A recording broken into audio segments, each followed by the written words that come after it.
Hello and welcome to my YouTube channel. My name is Alexey, and today I have a special guest, Maor Appelbaum. Maor is a professional mastering engineer who worked with talented musicians such as Sepultura, Yngwie, Malmsteen, Halford, Lita, Angra, Therion, Butcher Babies, and so on. It's a huge honor and pleasure to have you on my YouTube channel. Thank you so much for taking your time on making this interview. How you became a mastering engineer? That's a good question. I had a background in broadcasting for about 8 years or so, and I was a musician. I had bands of mine. I did some live sound. I was a DJ at some clubs and had a radio show and kind of did a lot of things surrounding music.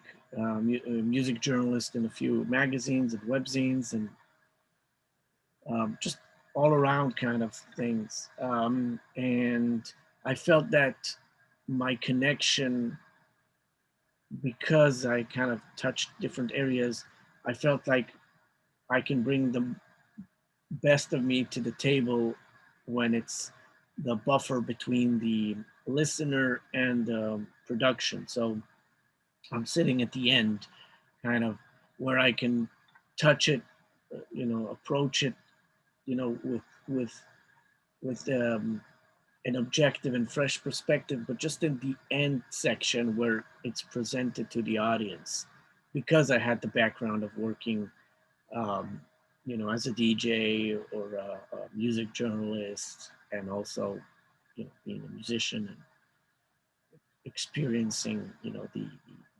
recording aspect.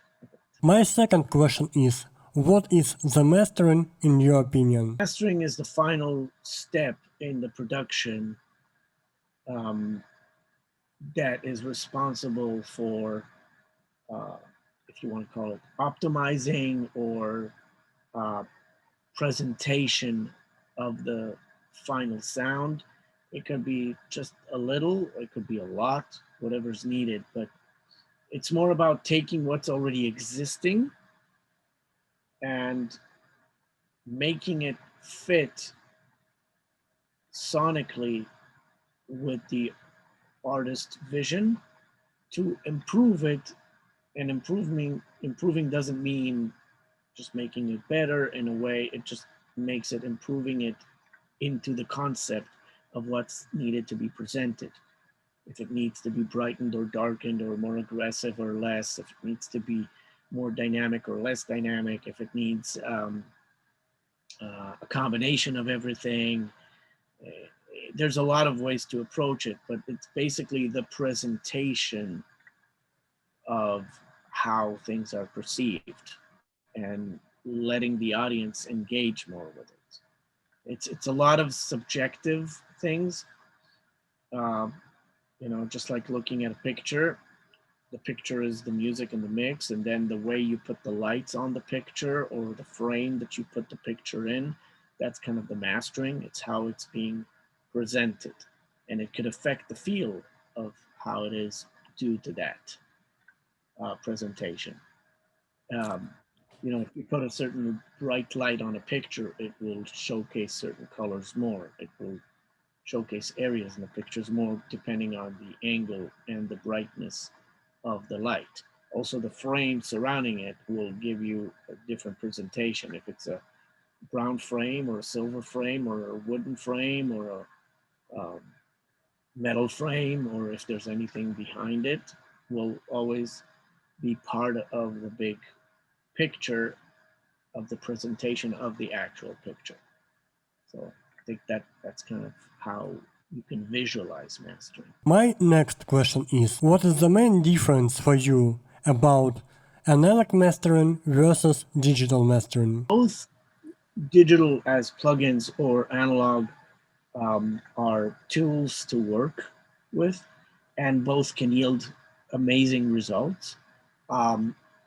I don't think that digital or analog has something that is better than the other. Both of them can work either together or separately, and with both you can achieve the results that are needed. The benefits of each is that, for example, with analog, there's certain sounds that can be emulated in digital, but not as exactly in terms of how you push the units or how the units are pushed to each other and the results that are given together. Um, in analog, there's gain staging that is physical in electrical. So you're pushing one gear to the other, and the results are a combination of them. Um, Although in plugins you can put a plugin and another plugin, and the results is a combination, but it's not really one plug pushing the other as much as an analog. You know, the way that they're tandem together or parallel together or working as a whole, they will react differently than in digital.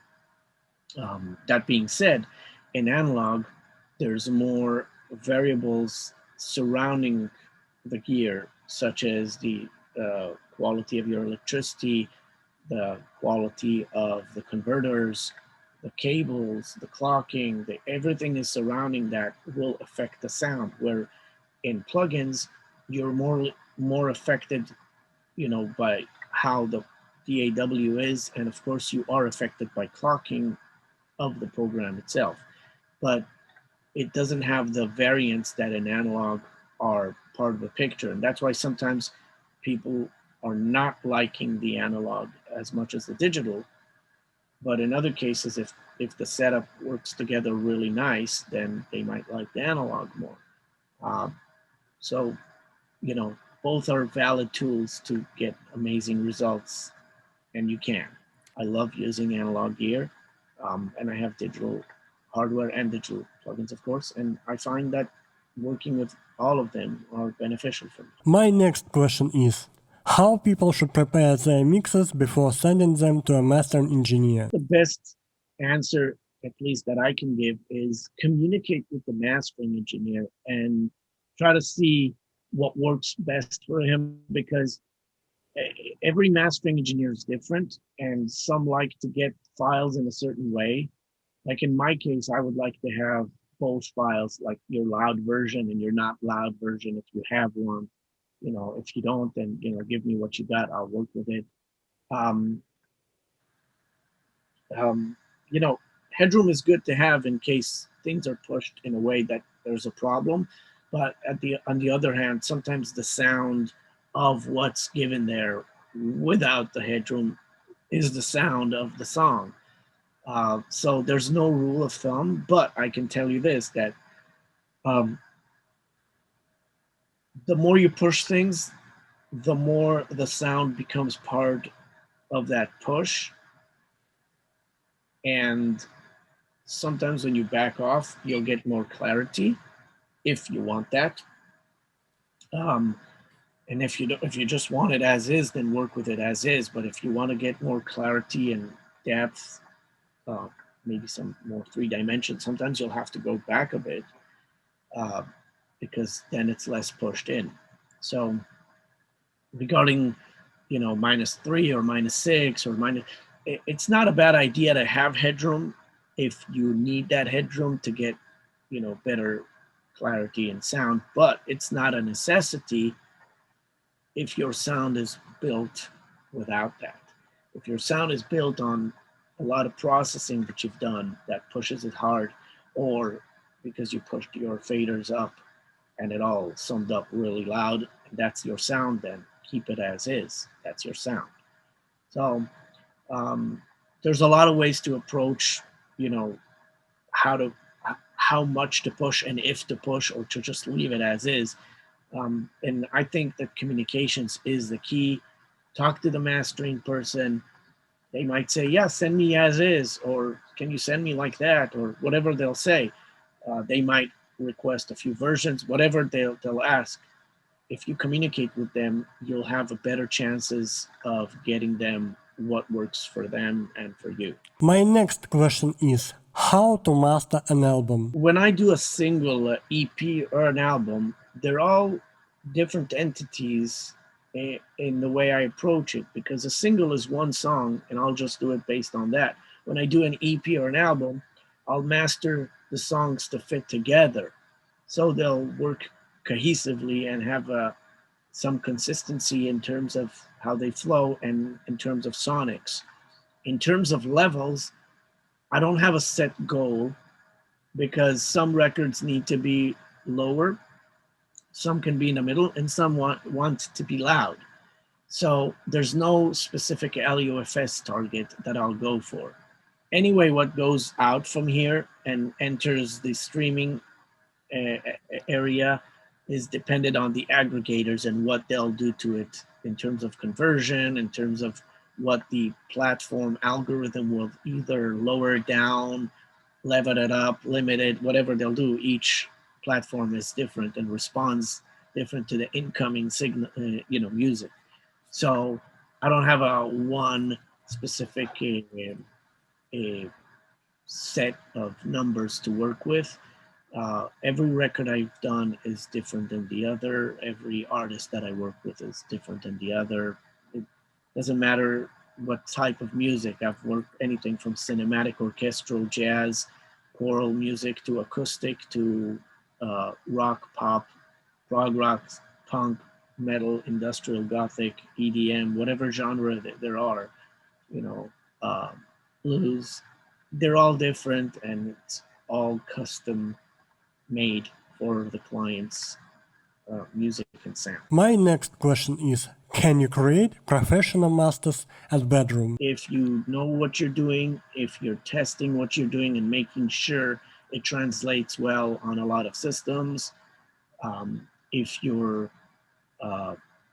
really making sure that it meets with the artistic intention, with the artistic sonics and musicality, and if the client likes it and is happy with the results and they translate on, headphones, earbuds, car stereo, different platforms, then the answer is yes, you can.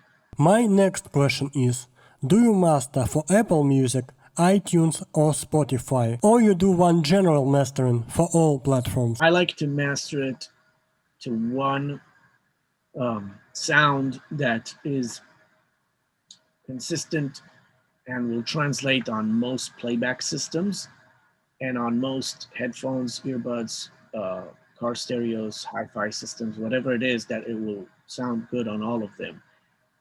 What will later on happen down the line in terms of the streaming platforms, when the aggregators get it and distribute it to different platforms, that's beyond my control.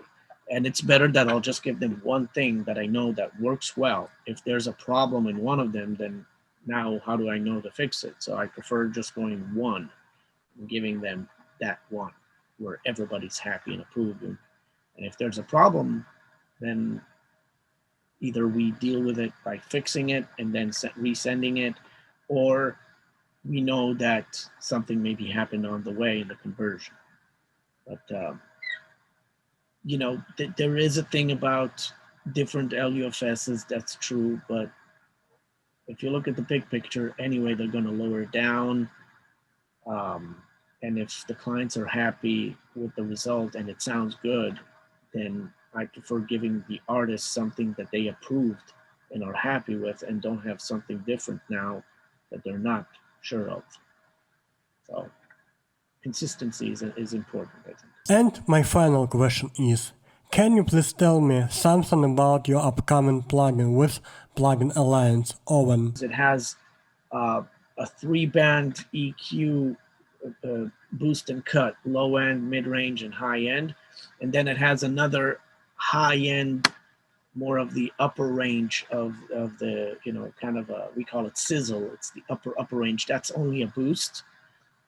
Each one of those frequencies has 2 frequencies to choose from. And the top end actually has the top one, not the high one, the high, but the top can turn to a presence. It's called a Bunsen. And then it has a solid state and a tube coloration section where you can add the solid state, give it an upfront feel, very punchy forwardness. And it has a tube section that you can add the coloration from the tube and make that low end really nice and warm and bloomy. And it has different voicings, two voicings, bake and broil. Bake is more linear and balanced. Broil is a bit more pushed and edgy. Then you have the intensity. You have electric and gas. Electric is normal intensity. Gas is more intense. And of course, with the knob, you can choose how much you want with it. In the temp range, which is the temp is the solid state coloration, that has two ranges, low and high. And when you apply the temp, you're changing the EQ section to become more like saturations of high-end mids and lows. So it all interacts with each other and changes it. If you don't apply temp or cook, then it's just a very broadband musical sounding EQ, very nice to the ear.